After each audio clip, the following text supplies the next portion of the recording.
오늘은 로마서 1장 16절, 17절입니다. 신약성경 239면 로마서 1장 16절, 17절 같이 합독하겠습니다. 시작. 내가 복음을 부끄러워하지 아니하노니 이 복음은 모든 믿는 자에게 구원을 주시는 하나님의 능력이 됨이라. 먼저는 유대인에게요, 그리고 헬라인에게로다.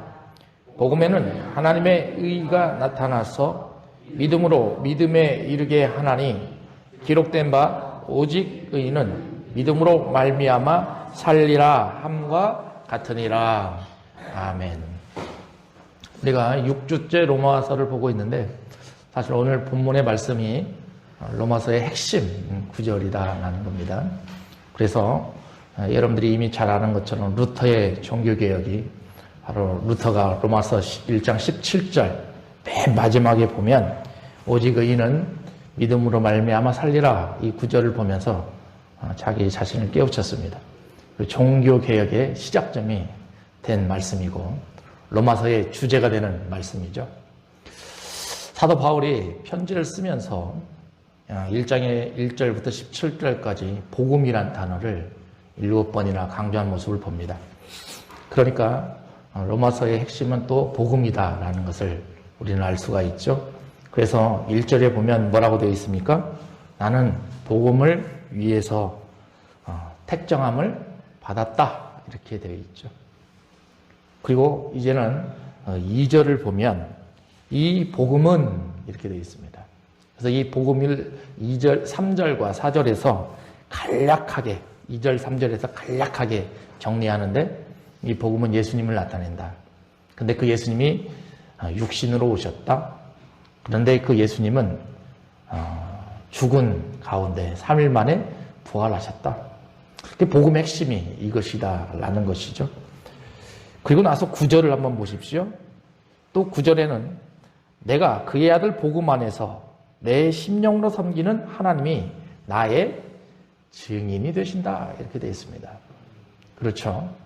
그러니까 복음이 얼마나 중요한가. 또 증언하기 위해서 하나님이 증인이 되신다, 여기까지 나갑니다.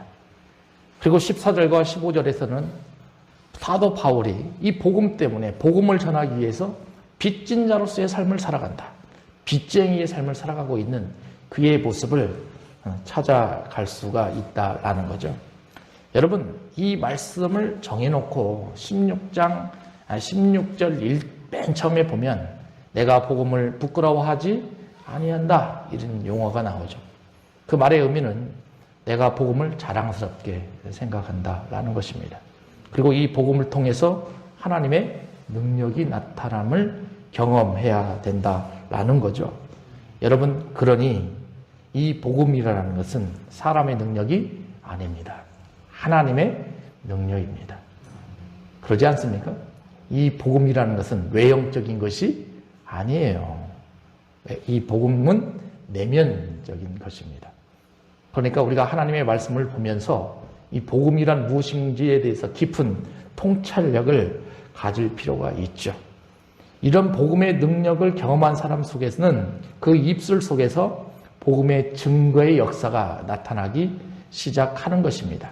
복음이 부끄러워지가 않아요. 복음이 굉장히 자랑스러워하는 것이죠. 그런 사람이 복음을 증언할 수 있다라는 거죠.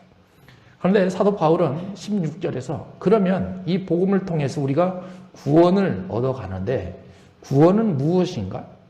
여기에 대해서 4가지 정도로 우리에게 알려주고 있습니다. 여러분들이 16절을 보면서 이 구원의 4가지의 특징을 잘 알으셨으면 좋겠어요. 그 첫 번째는 이 구원이라는 것은 내 노력으로 이루어지지가 않습니다.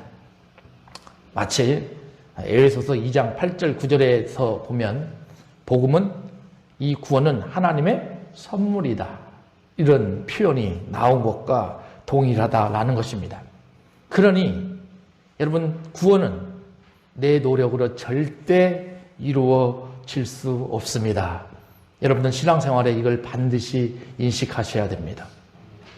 여러분, 어떤 사람들이 신앙생활하는 우리에게 가끔 질문을 합니다. 당신 구원 받았습니까? 그럴 때 어떤 사람은 자신 있게 나 구원 받았습니다 대답하는 사람이 있고, 어떤 분은 나는 때로는 구원 받았습니다. 그런데 때로는 구원 받지 못했습니다. 이렇게 갈팡질팡하는 그런 삶 속에서 대답하는 모습을 우리는 볼 수가 있어요. 그런데 왜 그런 현상이 나타나는가? 바로 16절에 나와 있는 그 모습을 자기 자신이 제대로 해석을 하지 못했기 때문에 그렇게 나오는 것입니다. 여러분, 저는 부교육자 생활을 하면서 또 교회를 개척하면서 어떤 성도들을 많이 봤냐면 육신적으로 굉장히 열정을 가지고 신앙생활을 하는 사람들을 많이 봤습니다. 교회에 열심히 생활합니다. 헌금 생활 정말 잘합니다. 착한 일 너무 많이 합니다. 구제의 일 너무나 많이 합니다. 선행도 너무나 많이 합니다. 여러분, 이것으로 여러분 구원받을 수 없습니다. 예? 이것은 삶의 한 형태입니다. 구원이라는 것은 하나님이 주신 선물입니다. 그냥 우리는 그 구원을 선물로 주셨으니 어떻게 하면 돼요? 받으면 돼요. 그러지 않습니까? 그게 중요한 거예요. 그러니 내 노력으로 무엇인가를 만들어가는 것이 아니라 주님이 주신 선물을 그냥 어떻게 하면 돼요? 받기만 하면 된다라는 것입니다. 여러분, 그러니 이 구원이라는 것은 인간이 만들어낼 수도 없고 인간이 그 길을 찾아갈 수도 없어요. 다시 한번 강조합니다. 구원은 하나님이 주신 선물이니 여러분들은 그 선물을 어떻게 하시면 됩니까? 받기만 하면 되는 거예요. 이것을 확신할 수 있는 사람은, 다른 사람들이 나에게 구원의 확신이 있냐라고 물어봤을 때 자신 있게 할렐루야, 아멘 이렇게 대답을 할 수가 있습니다. 여러분, 제가 여러분들에게 물어보겠습니다. 여러분들은 구원을 다 받으셨습니까? 할렐루야, 아멘 이렇게 대답을 하셔야 되는 거예요. 여러분, 그러니 어떤 사람들은 이것을 어떻게 표현하느냐, 촛불과 태양으로 이렇게 증거를 하기도 합니다. 여러분, 촛불은 누가 만들었습니까? 예? 초는 누가 만들었어요? 사람이 만들었습니다. 태양은 누가 만들으셨습니까? 하나님이 창조하셨습니다. 그렇죠? 여러분, 태양은 든든합니다. 두려움이 있습니까? 없습니까? 없어요. 아무리 어렵고 힘들어도 시간만 되면 태양은 어때요? 반드시 뜹니다. 여러분, 하나님이 인도해 주신 구원이 이런 거예요. 그런데 촛불은 어떻습니까? 촛불이 바람만 불면 어때요? 꺼져요. 때로는 넘어지면 또 어떻습니까? 꺼집니다. 불안하죠. 확신하지가 않습니다. 이것을 제가 여러분들에게 예화로 들리는 그 이유는 다른 게 아니에요. 주님이 주신 선물을 받기만 한 사람은 태양과 같은 구원의 확신을 가질 수가 있어요.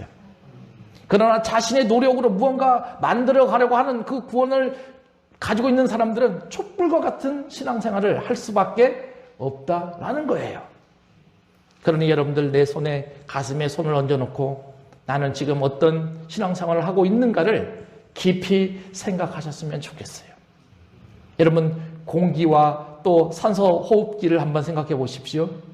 여러분, 공기는 그냥 누가 창조해 놓으셨어요? 하나님이 창조해 놓으셨어요. 여러분들 그냥 이곳에 있어서 전부 다 호흡하지 않습니까? 그러나 산소 호흡기는 전력이 들어가지 않으면 나타날 수가 없습니다. 또 산소 호흡기를 끼고 있는 사람은요, 이 산소 호흡기가 절단이 되거나 또 빠져버리면 내 생명에 굉장히 큰 치명타가 됨을 느끼는 것이죠. 이런 거와 동일하다라는 거예요.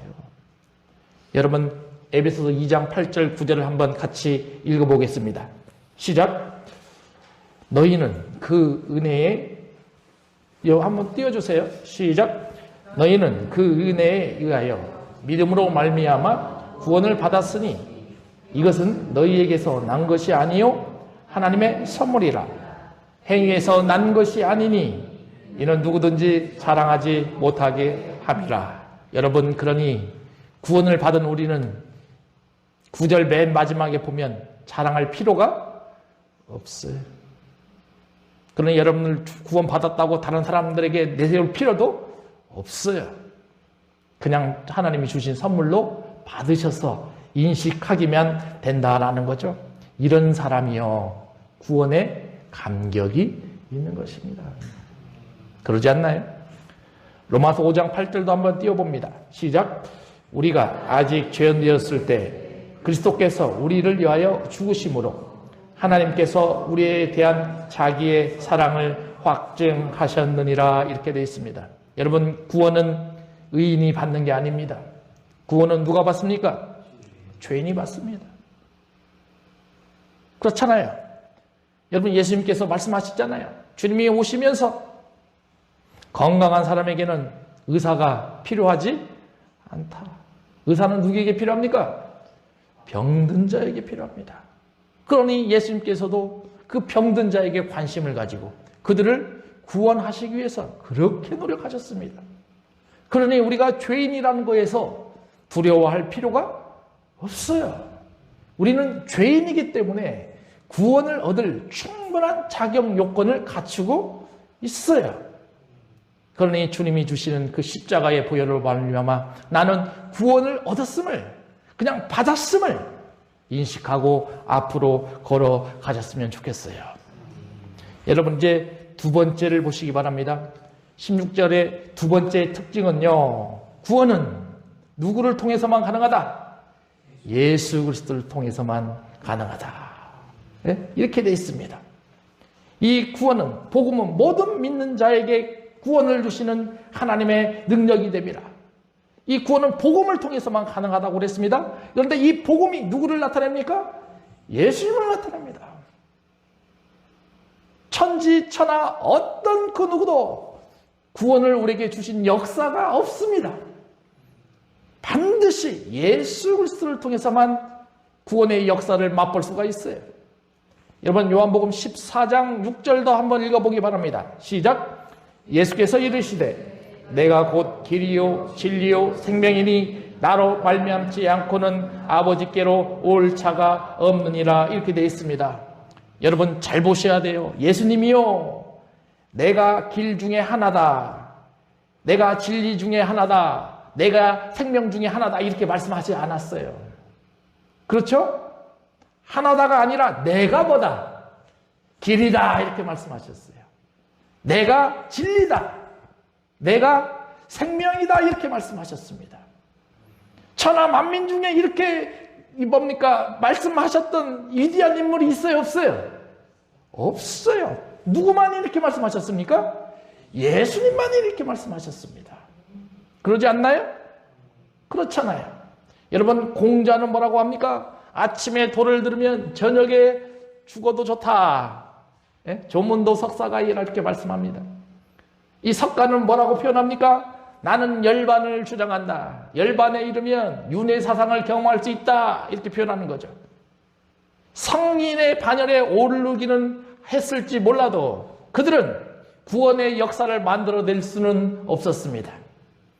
구원의 역사는 오직 유일하신 예수 그리스도만이 만들어 가실 수 있다라는 겁니다. 여러분, 어떻게 보면 이 말씀을 보면 예수님께서 사람으로 오셨는데 좀 교만하다, 이런 생각도 들기도 합니다. 사람이 어떻게 이렇게 말을 하지? 그러나 예수님은 하나님이시기 때문에 이런 말씀을 하실 자격이 충분하십니다. 그러지 않나요? 그렇습니다. 이것은 사실입니다. 우리가 그 사실을 받아들이기만 하면 된다라는 것입니다. 그래서 사도행전 4장 12절에도 그렇게 되어 있습니다. 같이 읽습니다. 시작. 다른 이로서는 구원을 받을 수 없나니 천하 사람 중에 구원을 받을 만한 다른 이름을 우리에게 주신 일이 없음이라, 이렇게 되어 있습니다. 그러니까 구원을 받을 수 있는 유일한 이름은 누구밖에 없다? 예수 그리스도밖에 없다라는 것입니다. 여러분, 우리 교회에서 저쪽으로 가다 보면 산 하나가 있죠. 성이 하나 있습니다. 그게 무슨 산성입니까? 남한산성입니다. 그렇죠? 요즘은 제가 자주 안 가는데 작년에 좀 많이 갔었습니다. 근데 남한산성은 올라갈 때 보십시오. 길이 몇 개가 있습니까? 예? 한 개예요? 여러 개예요? 여러 개입니다.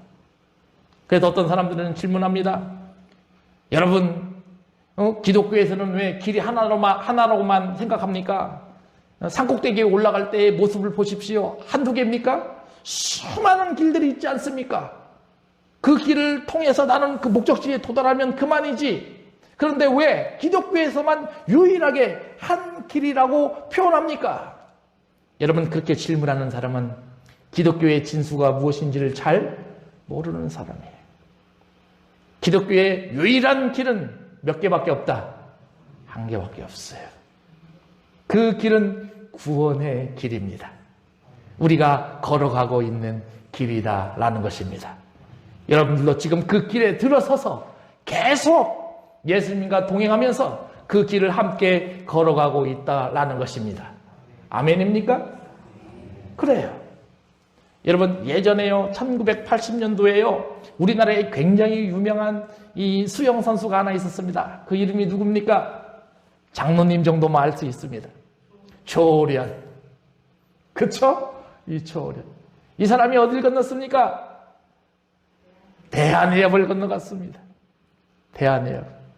그쵸? 저도 국민학교 때인데요, 기억이 납니다. MBC 문화방송에서요, 그거 어떻게 했어요? TV로 중계해졌습니다. 대승이나 우리 저기 누구예요? 미아는 모르겠네요. 아침에 어제 저녁에 설교를 준비하면서 그 인터넷에 혹시 동영상이나 찾아봤더니 있더라고. 이게 누구예요? 조련이 막 수영하면서 이 뭡니까? 대한해협을 건너가는 것. 근데 사실 도버해협은요, 영국에서 유럽과의 이 해협을 도버해협이라고 그러거든요. 근데 영국에 있는 수영 선수가 먼저 거기를 횡단했고, 거기에 도전받아서 조련 선수도요, 대한해협을 건너갔습니다. 여러분, 사람이 노력하면 이런 해협 정도는 건너갈 수가 있습니다. 그러나 사람이 아무리 노력을 해도 태평양은 건너갑니까? 못 건너갑니까? 못 건너가요. 여러분, 우리가 태평양을 건너서 미국에 가려면 뭘 타야 됩니까? 배를 타거나, 예? 비행기를 타야 돼요. 인간의 노력으로 그곳을 다가설 수가 없어요. 여러분들은 그냥 그 비행기에, 그 배에 올라서기만 하면 됩니다. 그러지 않나요? 그러면 가만히 있어도 내가 미국 땅에 도착할 수가 있어요. 여러분, 구원이라는 것이 이런 거예요. 여러분들은 그냥 그 비행기에 편승하시기만 하면 됩니다. 그냥 그 배에 올라서기만 하면 되십니다. 그러니까 그 배가 되시고 비행기가 되시는 분이 누구라는 거예요? 예수님이 된다라는 거예요. 좌우지할 필요가 없습니다. 그냥 가만히만 계시면 됩니다. 그러면 목적지에 다다라 설 수가 있다라는 거예요. 여러분, 다시 한번 강조합니다. 기독교에서의 유일한 길은 몇 가지다? 한 가지예요.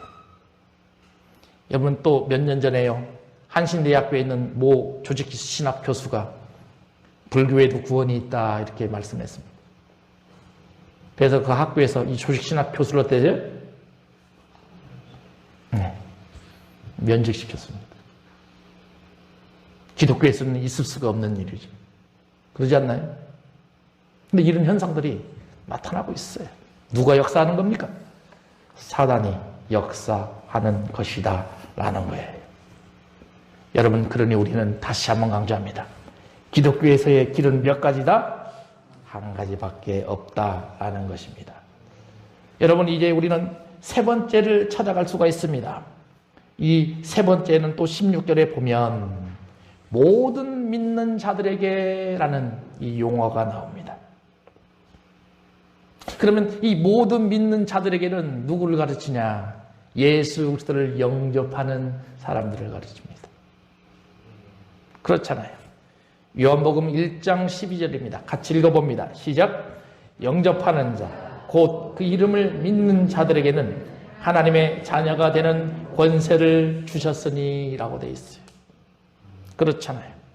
그러니까 구원을 얻을 수 있는 그 유일한 사람이 되려면 예수 그리스도를 영접하셔야 된다라는 거예요. 여러분들이 그 예수 그리스도를 영접하기만 한다면 여러분들은 하나님의 자녀가 되는 권세를 주셨다라는 것입니다. 그러니 여러분, 구원은 자신의 감정으로 받는 것이 아닙니다. 구원은 누구를 영접해야 된다? 예수 그리스도를 영접하셔야만 됩니다. 그 사람이 구원의 길을 걸어갈 수가 있다라는 거예요. 요한복음 5장 24절도 봅니다. 시작.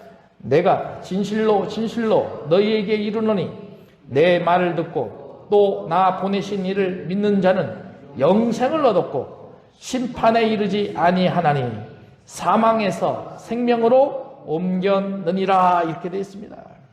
그렇잖아요. 예수 그리스도를 영접하는 그 사람에게는 사망에서 생명으로 옮겨갈 수 있는 특권을 가지게 된다라는 거예요. 여러분, 교회에 자주 빠진다고 해서 그 사람이 구원이 없습니까? 여러분, 때로는 악한 일을 한다라고 해서 그 사람이 구원이 없습니까? 그러지 않습니다.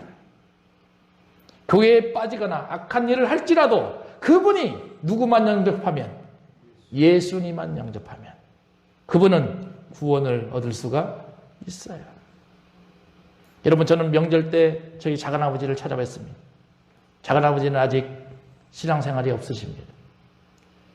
근데 작은어머니가 저를 딱 부르시더니 말씀하시는 게 하나가 있었습니다.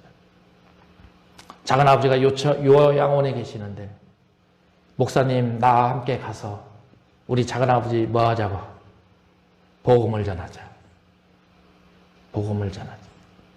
목사님, 그거 할 수 있겠습니까? 저한테 물어보시더라고요. 그럼 제가 뭐라고 했겠어요? 당연하죠. 작은어머니, 그렇게 합시다. 하시지요. 왜?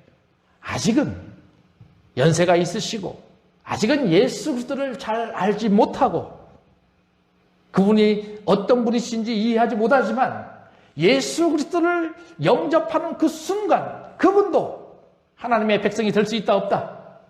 있어요. 될 수 있습니다. 여러분, 그러니 우리는 힘들고 어려워도 하나님이 나를 인도해 주시고 예수 그리스도가 나를 회복해 주시는 그 소망의 끈을 놓으시면 안 된다라는 거예요. 중요한 것은 내가 예수 그리스도를 영접하는 것이 훨씬 더 중요하다라는 것입니다. 여러분, 그러니 우리 교회에 자주 출석하지 못하는 사람들이 있다 할지라도 그분들의 끈을 놓지 마십시오. 그들도 주님께서 인도하시면 구원을 얻을 수가 있어요. 그들도 하나님의 때가 되면 다시 교회에 열심히 나와서 신앙생활을 잘 할 수가 있다라는 것입니다. 왜냐하면 하나님께서 이 일을 만들어 가시기 때문에 그렇다라는 것입니다. 여러분, 이제 마지막입니다. 네 번째, 16절 맨 마지막에 보면 뭐라고 되어 있습니까? 먼저는 유대인에게요, 그리고 헬라인에게로다, 이렇게 되어 있어요. 다시 말하면 구원의 대상은 정해져 있다, 정해져 있지 않다? 정해져 있지가 않아요. 예? 정해져 있지가 않아요. 예전에 유대인들은요, 자기가 선택받은 하나님의 백성이다, 그러니 구원은 누구에게만 있다고 생각했어요? 유대인들에게만 있다고 생각했어요. 그걸 깨우쳐신 분이 누구예요? 예수님이에요. 유대인들의 머리에 예수님께서 해머로 갖다가 빵! 어때요? 때리셨어요. 그래서 그 유대인들의 머리가 산산조각 부서지길 원하셨습니다. 너희들만 구원을 받는 것이 아니라 하나님이 선택한 백성이라면 누구나 다 구원을 얻을 수 있다. 그러니 구원은 작은 의미의 개념이 아니다라는 거죠. 광의의 개념입니다. 구원은 어느 특정 집단이나 특정 나라에만 존속되어 있지 않다라는 거죠. 온 인류에 다 해당이 된다라는 것입니다. 여러분, 그러니 세계 선교가 그렇게 중요하다라는 거예요. 아직도 복음을 듣지 못하는 민족이 있습니까? 없습니까? 많습니다. 한두 민족이 아니에요. 어마어마하게 많습니다. 이 성경에 대해서 한 번도 들어보지 못한 사람이 있습니까? 없습니까? 많습니다. 아직도 많습니다. 그러니 우리는 그들을 향해서 복음을 전할 의무가 있다 없다? 있죠. 그들을 향해서 기도해야 됩니다.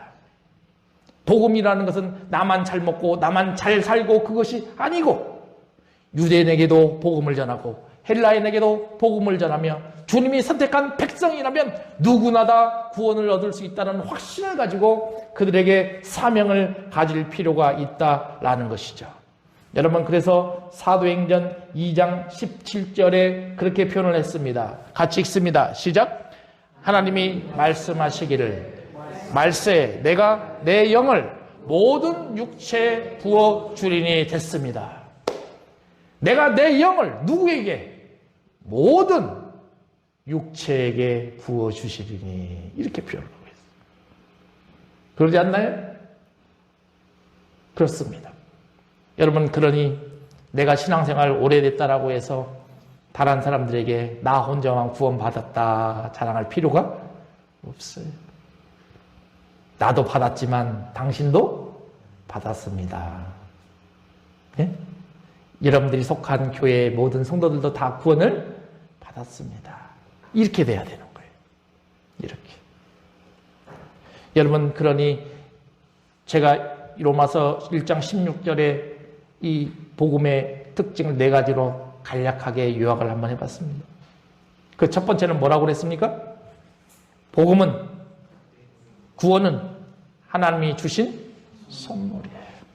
그냥 여러분들은 어떻게 하면 돼요? 받기만 하시면 됩니다. 그렇죠? 그리고 여러분들은 어디로 건너갈 수가 있어요?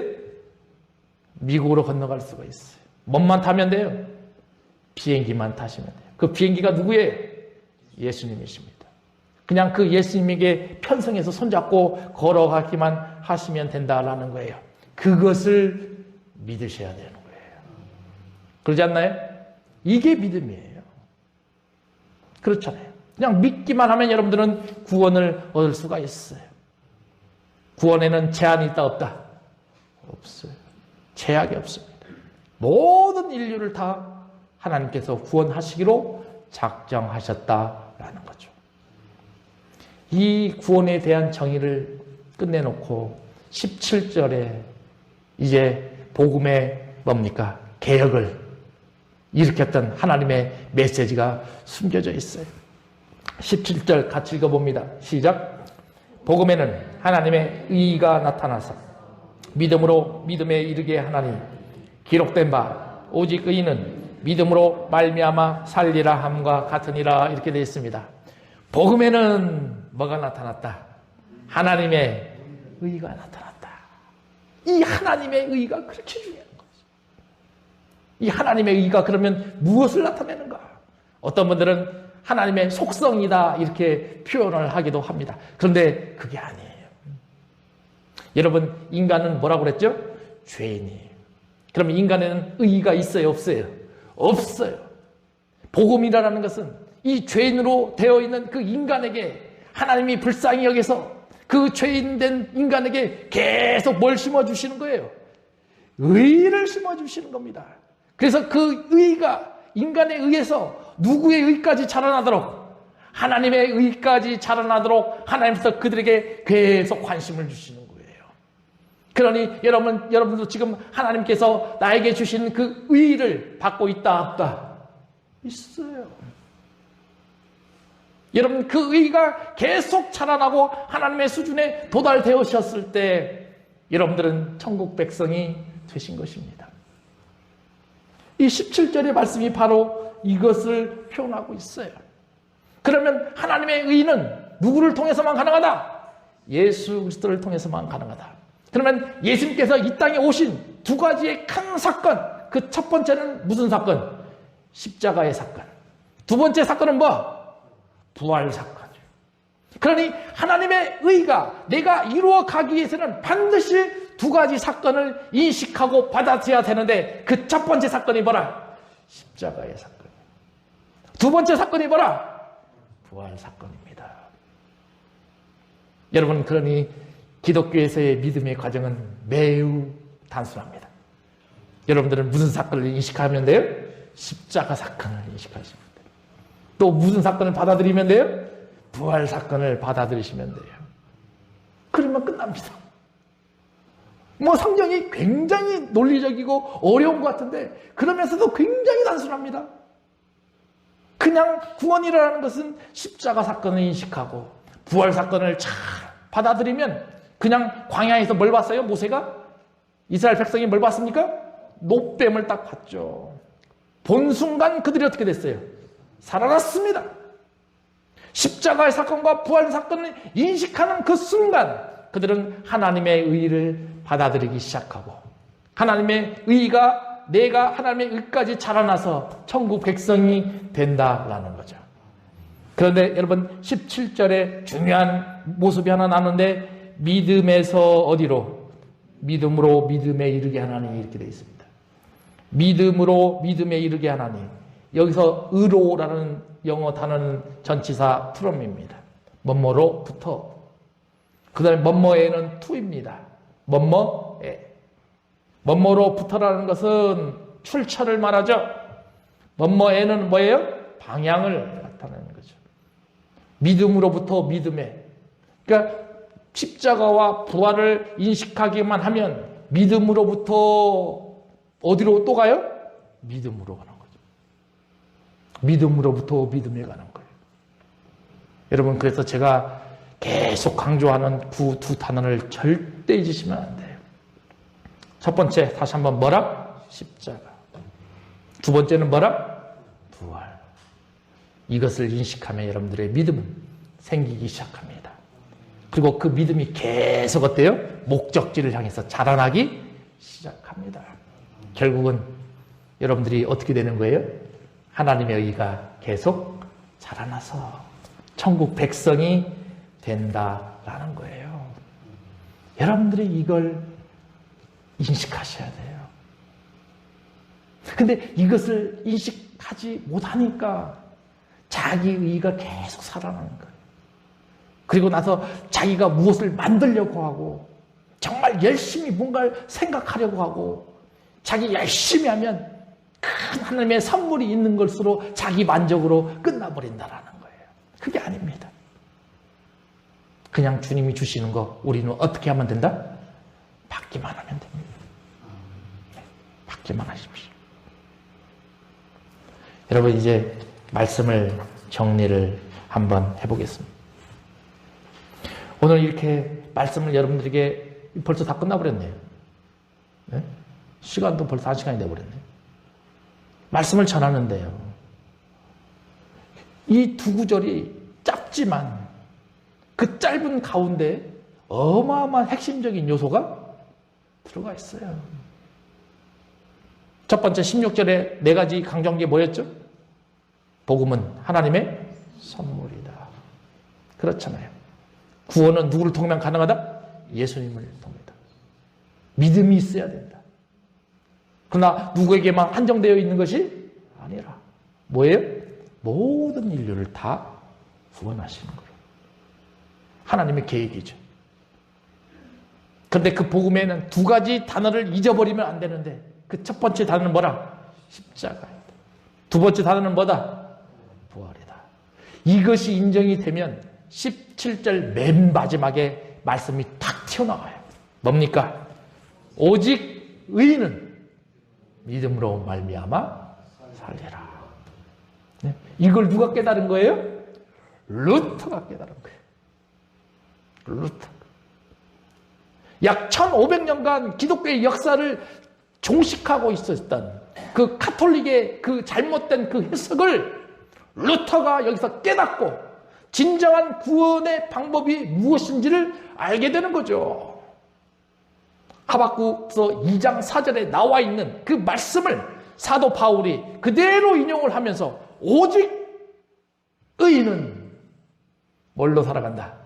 믿음으로 말미암아 살리라. 이 말씀이 나오는 거예요. 그러니 여러분들 사는 방법은 이제 정해져 있습니다. 여러분들이 신앙생활하며 사시려면 이제는 한 단어가 필요합니다. 그게 뭐예요? 믿음. 그렇게 되어 있잖아요. 믿음이란 한 단어를 가지고 하나님이 여러분들에게 주어 주신 그 의를 어떻게 하라? 계속 이루어 가십시오. 그게 여러분들의 신앙을 성장시키는 가장 큰 원동력이 된다라는 거예요. 많은 사람들이요, 요즘 기독교의 문제점 중에 하나가 적극적이다, 긍정적이다 너무 강조합니다. 물론 강조하는 거 나쁘진 않습니다. 그러나 적극적이고 긍정적이라고 해서 하나님의 의가 이루어집니까? 아니요. 하나님의 의는 누구를 통해서만 가능하다? 예수 그리스도를 통해서만 가능하다. 그러니 적극적이고 긍정적인 자세보다 먼저 돼야 될 것이 뭐라? 예수 그리스도를 인식하고 그분을 동행할 줄 알아야 되고 그분의 일하심을 인식할 줄 알아야 되는 거예요.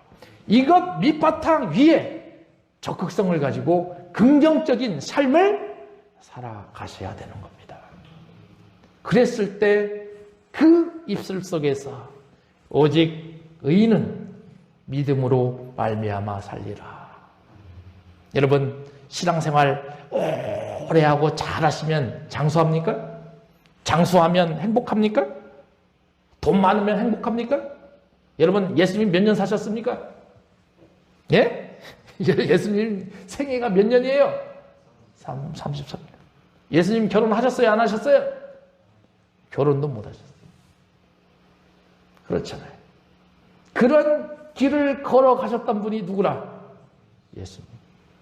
여러분, 기독교인은 잘 살 수도 있고 건강할 수도 있고 때로는 축복된 삶을 보이는 것처럼 그런 일들을 경험할 수도 있지만 때로는 무너지는 아픔을 겪을 수도 있습니다.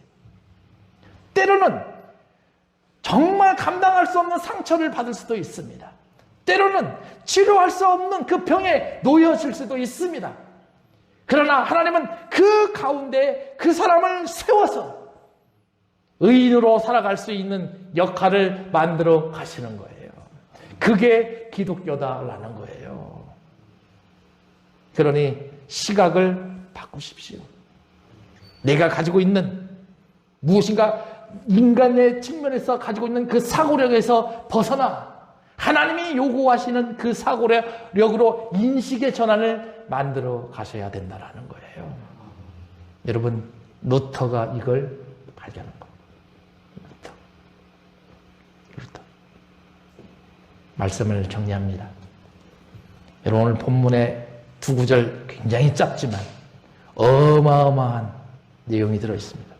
저는 다음 주에 한 번 더 이 구절을 17절을 풀어가고자 합니다. 여러분들이 이 말씀을 보면서 자기 자신을 한번 성찰해 갈 수 있는 그런 시간이 되셨으면 좋겠어요. 기도하겠습니다. 아버지 하나님, 은혜를 감사합니다. 루터의 종교개혁이 로마서 1장 16절과 17절 말씀으로부터 시작이 되었습니다.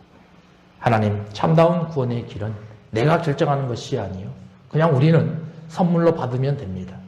그냥 예수 그리스도를 통해서 예수 그리스도를 믿음으로 말미암아 주님과 동행하면 됩니다. 주님께서는 어느 특정 집단을 통해서 구원을 이루셨던 것이 아니라 온 인류를 대상으로 만들어 가셨음을 압니다. 아버지 하나님, 이제는 그 복음을 통해서 하나님의 의가 죄인된 우리에게 전해 주셨사오니 예수 그리스도의 복음으로 말미암아 우리의 의가 자라나게 하여 주시옵소서.